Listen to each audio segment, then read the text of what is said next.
ওকে, so এবার আমরা চাইলে আরেকটা বানাতে পারি।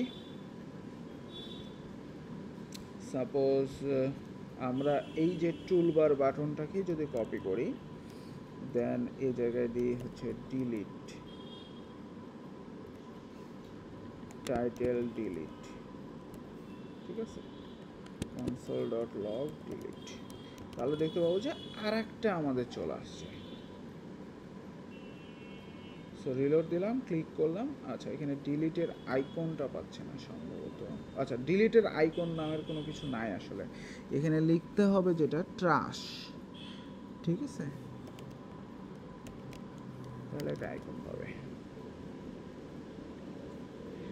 সো আবার আমি রিলোড দিই, ক্লিক করেন, এই যে দেখেন, ঠিক আছে, এবং এখানেও ক্লিক করলে কী হবে সেটা কনসোলে দিয়েছে। এবং আমি এখনও দিইনি যে এটা ডিলিট হয়ে যাবে এরকম ফাংশন এখনও বানায়নি, এগুলো পরে দেখবো, ঠিক আছে, জাস্ট দেখতেছি যে এগুলো কীভাবে আমি নিয়ে আসতে পারতেছি।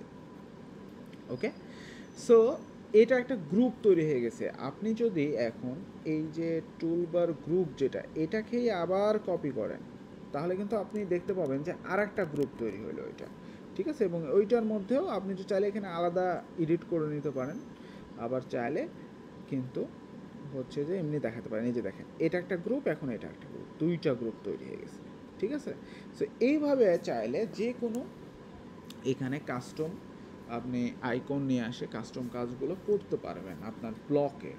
ওকে, সো এই হচ্ছে mainly toolbar group, toolbar button, আমি যেগুলো দেখালাম, toolbar group, toolbar button WordPress components থেকে পাবে।